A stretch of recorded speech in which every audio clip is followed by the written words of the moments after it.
Good morning, and thank you for joining us on KTN's Morning Express. If you're just joining us, well, we're discussing the state of the nation. We've just covered security, and someone on Twitter says we're having a very insightful discussion. Thank you. And he wanted to know the names of the people on my panel today. So let's just go through them again. Andrew Franklin, who's a security analyst. We also have Peter Kaluma, who's the MP for Homa Bay, and Nicholas Gumbo, who's the MP for Rarieda. Thank you for joining us once again. Mm-hmm. So in the second hour, ODM MPs test the waters for Raila to replace Kajwang. That is what the Standard newspaper is leading with. Gumbo, you were at this press briefing yesterday, and I saw you speaking very passionately about this. Is this actually an option that ODM is considering? Well, before I got to that, Edith, I just thought we should have, because we are also here to look at the problems with our security, but I think we also have a duty to offer what we think are solutions. Absolutely. Go ahead. Before I get to that. Yes. I think part of the problem is we have to look at the stalled police reforms. I think those were good, and if we take them the whole hog. And the other problem, as I see it, and we come from the counties, is the very dismal levels of integration between administration police officers and there's no clear command structure. You go, for example, to my county, Siaya, you get to a point where there's a county AP commandant and a county police commandant. All these are the same rank. No one answers to the other. No one wants to take responsibility. APs arrest somebody, they take it to the police station, they now regular police don't work. So we have to look at it. And then, I have spoken about this even when I was in the last parliament, the very deplorable conditions in which the police work. You go to some of the so-called houses where the police work, they're stuck there like sardines. It's not possible. Right now as we speak, there's a petition before Parliament of some graduate policemen who came out, I think, on 4th May this year. They are supposed to have been paid some allowances. But somehow somebody's sitting on those allowances. These allowances are to the tunes of hundreds of thousands of shillings. This is internal corruption within the police service. So we have to look at these problems. And again, going forward, look at the training. I was the other day talking to a friend of mine who used to be a commandant at Kiganjo. He tells me the training curriculum at Kiganjo is still largely what it was in the 60s. You wake up at 4 a.m., you run around a mountain, then you do a drill. Honestly, our training programs have to be futuristic and keep in trends with the mutating trends of crime and terrorism. If we don't do this, we are getting nowhere. And finally, and most importantly, we've said it before, integrate the local communities in information and intelligence gathering so that we know what is happening. Let us not dismiss offhand the people on the ground. Even now as I speak, the villages of Rarieda, they know who the criminals are. They know who is the person who is likely to cause trouble. Get that information, collect it, synthesize it, and use it for security. And why do you think that what we have at the moment, which sort of tries to do that, the Nyumba Kumi initiative, is not working? I think the Nyumba Kumi initiative, the construct is not exactly, it doesn't go to the level of because I have looked at if it is what I've had, I've not gone into this, but if it is what I've had, it is more or less coalescing what we used to call the village elders, and who, as you know, of course, were rather despised. They are coming from a regime where they are known as chicken collectors. They come to your home, and these are people that people more or less want to keep away from. It may be a good idea. The construct, in my view, is wrong. Okay, so Kaluma, very quickly, what do you think the solutions are? And I'll be asking you, Andrew, in just a bit. Just as we look to conclude the issue on security. We need to implement the Constitution. In fact, if you implemented it, we would be very far off. Number two, integrate the various levels of security apparatus. This is what Andrew was saying when we went off. If you have a ministry in charge of interior, really, how does it connect with the police in charge of internal security, with the immigration, with the information gathering? If you have an intelligence wing, how does it work with the policing wing? Because currently you get people of intelligence telling you we have information, but ours will end at giving it to the police. What the police do with it is their business. And of course that disconnect is causing a problem. But most importantly, You know, recently there was a memorandum brought by the presidency on some changes to the National Police Service Act, which essentially removed financial control from National Police Service Commission and the police itself to the principal secretary, and in fact to the cabinet secretary in charge of interior. What does it mean? You'll have this problem of internal corruption. Parliament will be giving all the money you want to give, but the officers down there don't have the money, they don't have the facilities. I can tell you, I was very sad. 2 weeks ago, I entered a police station at 6 p.m. But there is a police station guarding an airport, and the vehicle is coming, being pushed by police officers. And the question is, what is the problem? They're telling me fuel. They have run out of fuel. This is that. And I mean, you have a problem. And essentially, the police officer down at the station there is not permitted to say there is no money going, down there. If you say you are interdicted. So really, the issue of internal corruption, the issue of how we integrate our security apparatus, and the issue of how we involve the community. If you went to Israel and you sat with the Somali people there, they'll tell you the stranger who came, in fact, 30 minutes ago. They know it. But when you embitter everybody in the manner you approach it, you lose information, you lose their participation, and it becomes a strange thing to them. So just implement the law, implement the constitution. These, teething issues will not be an issue. All right. And obviously you're the one who is, who has that responsibility as a legislator to do so. And so I want to ask a very specific question. In your constituency, what are you doing to make sure that the constitution is being implemented? Well, we have done a lot. I can tell you in my constituency, I always boast in Parliament that unlike the President, no one else was elected by all Kenyans like myself. I lead a very cosmopolitan, constituency of indigenous people from, all, ethnic origins, all religions of the country. What you do first is to say we want to include everybody in our governance systems. If you are sharing resources, let it be felt. If there is a Somali who is living in Homa Bay, don't send him to Mandera or Garissa, let them fail. If I'm giving, the people with disabilities, the minorities, and all these people must be integrated. Number two, in terms of the security arrangement, because, I'm saying the original part because it goes to the sense of justice and how people feel happy about it.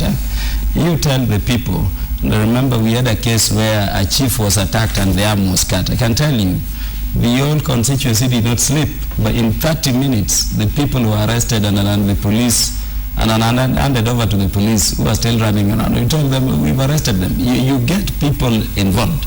You get participation, and that is what democracy is about, the public participation.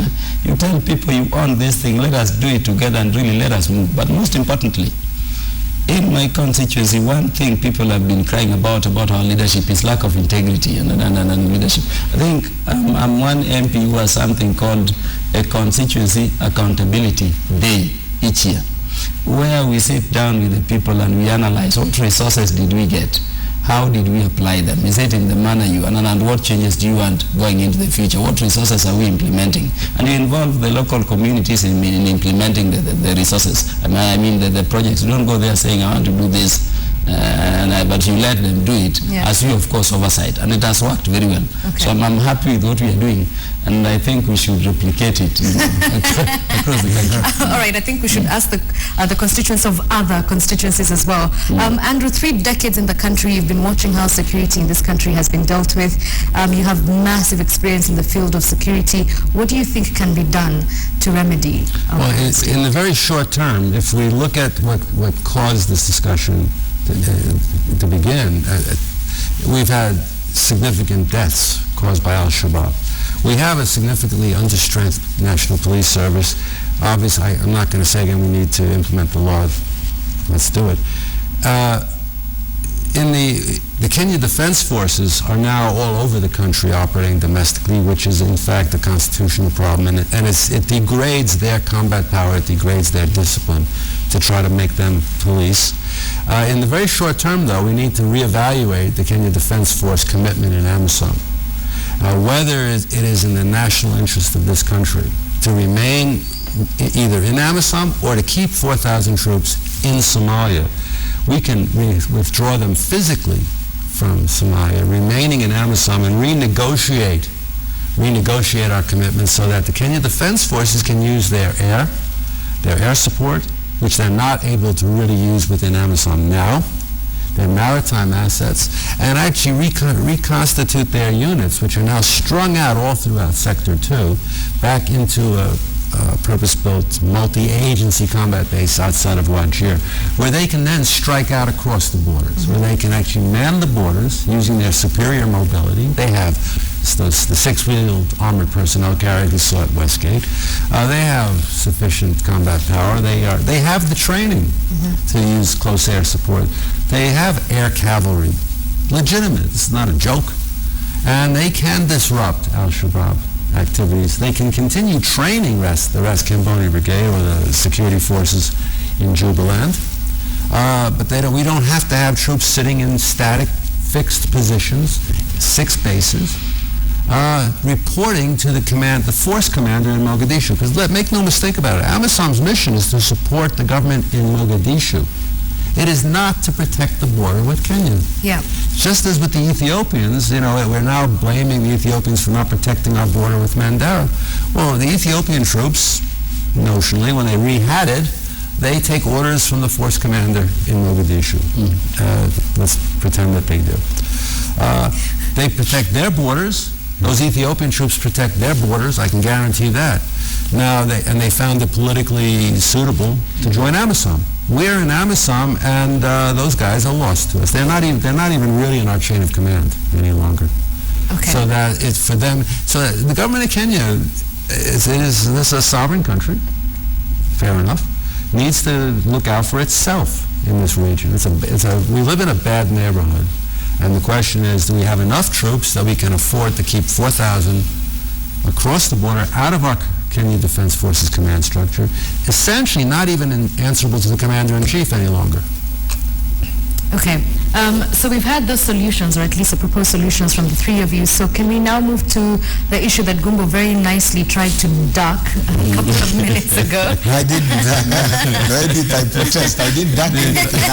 I just thought we were not concluding an important subject. I agree with honestly, I think we owe a duty to the country to also, as we see it, because from where we sit, we also have, like I said, I talked about our values. So as we see it, what would I do? Fine. So which we have done. I didn't duck it at all. So you didn't duck it. Let's go back to it then. Let me now rephrase the question. Yes. We did see that when the late Senator of Makueni passed away, there was a push to sort of have Kalonzo Musyoka take up that seat. And Cord at the time, I remember, said, I'm sorry, this is just not our style. So what has changed now? Well, you must understand that what we did yesterday was to make a request to our party leader to consider taking up that challenge. He has not spoken about it. He could accept, he could refuse. But what are our reasons really? Fortunately, both Honorable Kalonzo and I, one quality we have is that we are one of the few MPs who actually sit in Parliament from the time it opens to the time it adjourns for the day, and we see the lapses. It's not. It is not a secret. Many times the opposition in Parliament cries for leadership.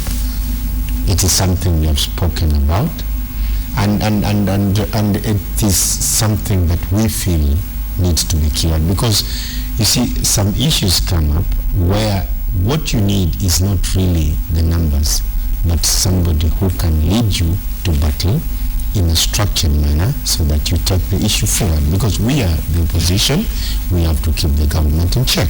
So we feel that arising from this, and unfortunately for us, when for us as Cord Coalition, other than Honorable Moses Wetangula, all the two other coalition partners who are in sense, if you look at how we were going to do things, Raila Odinga was going to be the president, Kalonzo Musyoka was going to be the deputy president.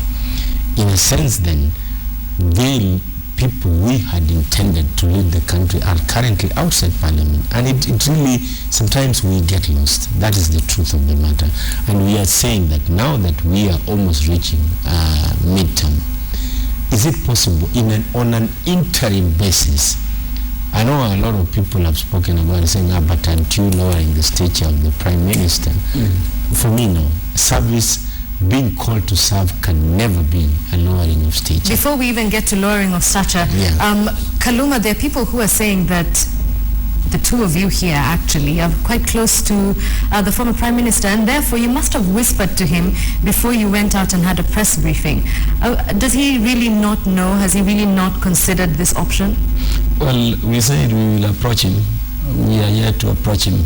I can tell you, just with the you have for the Prime Minister, so do we. There are some things which are not easy for me, even as a leader, to approach him on. And that is why sometimes we call the media to say how we wish, he could hear us before we do it. But that aside, let me say something that the leadership structure we have in Kenya is not very good. In fact, that is what we are speaking to.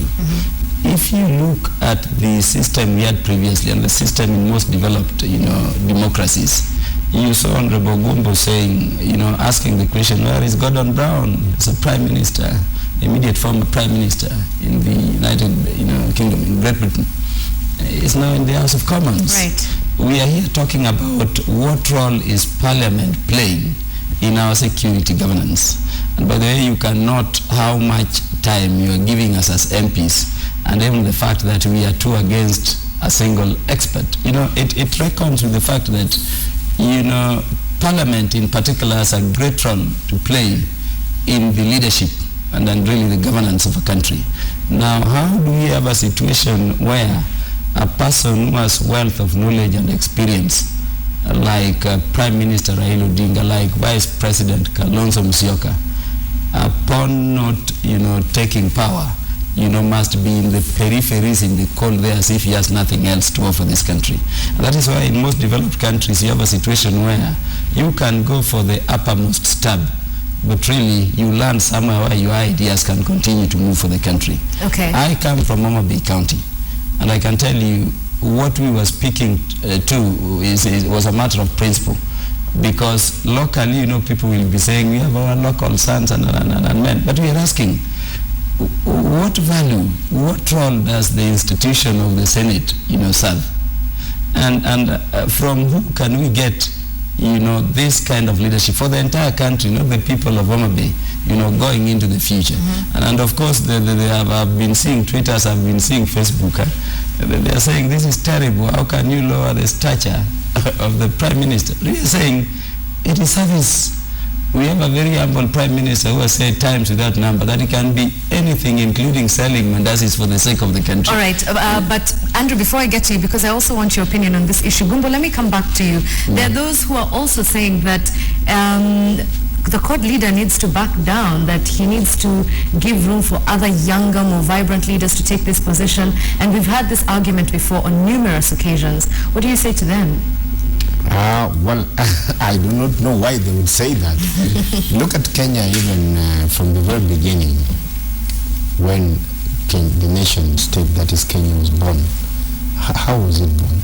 It was Jomo Kenyatta, almost 80 years, walking side by side with the likes of Thomas Joseph Ngoya, who are in their 30s. In fact, Jomo Kenyatta's cabinet had a lot of people in their 30s who were working together.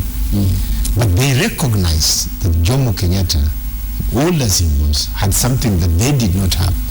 My retort to those who think that it is time for Raila to leave the scene, prove your worth. Take him on. He has never refused anybody, for example, to take him on in ODM. He has never refused. And is there not a precedent in this country? Why would Raila be so old at 60 plus? When we have had people installed in office 70 plus, mid-70s, and served for more than 10 years, and Kenya moved forward. So I think that for me is a tired argument. Raila, and I'm not speaking because of where I come from or the party I come from, I'm speaking from conviction that he still has a lot to offer for the country. And if, of course, deciding whether he wants to continue or he wants to go away, that has to be a personal decision. But from where I sit, I think he can still lead this country. But Edith, even more fundamentally, I was privileged to be in the last parliament when we were debating this constitution. And one of the things I spoke to quite openly was this idea of criminalizing, quote unquote, attempting to get an office.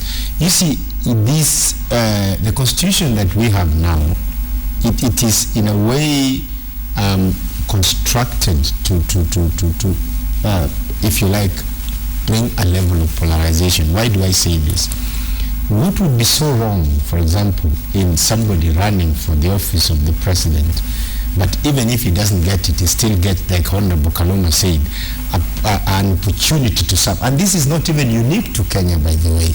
I was in America, for example, when Obama was running against John McCain in 2008. John McCain still sits in the Senate. He offers very valuable advice. He's a senior statesman of the United States of America. Nothing wrong with that. He just mentioned the issue of Gordon Brown, a former prime minister. I think, as Gumbo, I do believe that we need to look at systems that allow for inclusivity, systems that recognize that when we have experienced people in our society, these are people we need. Because at the end of the day, there is no school, no university in the world which teaches experience. Okay. It comes because you've been around. So, Andrew, the question then comes to you as a person looking at this issue externally, and I'm speaking as a person looking at ODM party externally. Do you think that the inclusion of Raila Odinga into the Senate would strengthen the party and the opposition, as has been said? Well, I think there's going to be a by-election near Kajiado. I believe that when the new cabinet secretary is nominated, yes, and is confirmed in his position by Parliament, I believe that seat will open up, and I believe that the lower house of Parliament has much more to offer a dynamic political leader than does the Senate. Well, there's a twist. But that's because I'm looking at this from an external point of view, and yes, but I have to also confess that I was involved in the bonus constitution deliberations when Yash Pagai and the commission were taking testimony. During the break, I explained how I didn't mention